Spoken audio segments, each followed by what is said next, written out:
अस्सलाम वालेकुम। मैं मुंशी मिठू वाला मौजू कलाम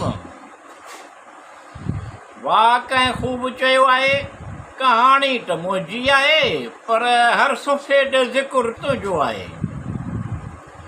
तोखां सवाइ सभु थींदो आहे पर गुज़ारो कोन थींदो आहे। वाह कंहिं ख़ूब चयो आहे कहाणी त मुंहिंजी आहे पर हर सुफ़े ते ज़िक्र तुंहिंजो आहे। तोखां सवाइ सभु थींदो आहे पर गुज़ारो कोन थींदो आहे। तो मोहबत खां घणी कई आहे, असां मोहबत तोखां घणी कई आहे।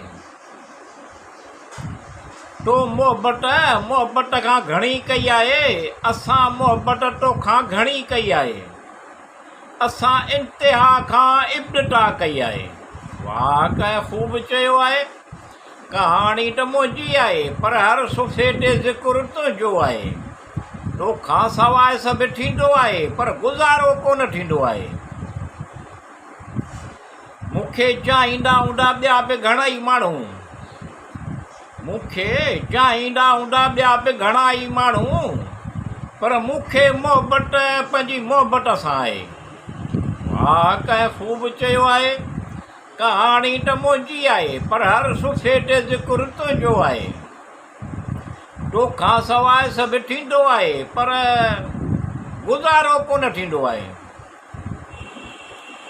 न पुछ गुज़ारो कीअं थींदो आहे हर पल तोखां सवाइ। न पुछ गुज़ारो कीअं थींदो आहे हर पल तोखां सवाइ।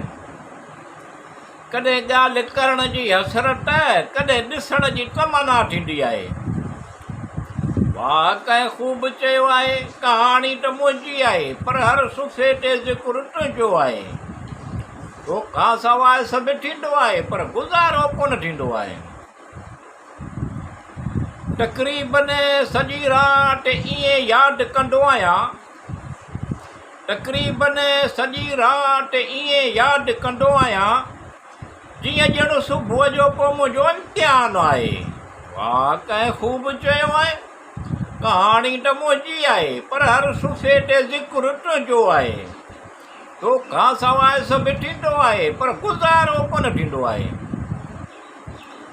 प्यार मोहबत नाज़ नख़रा सभु अखियुनि ते, पर मोहबतनि में शामिलु केरु टियों न हुजे। प्यार मोहबत नाज़ नख़रा सभु अखियुनि ते, पर मोहबतनि में शामिलु केरु टियों न हुजे।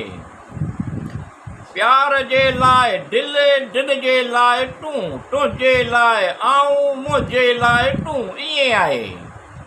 वाह कंहिं ख़ूब चयो आहे कहाणी त मुंहिंजी आहे पर हर सुफ़े ते ज़िक्र तुंहिंजो आहे। तोखां सवाइ सभु थींदो आहे पर गुज़ारो कोन थींदो आहे।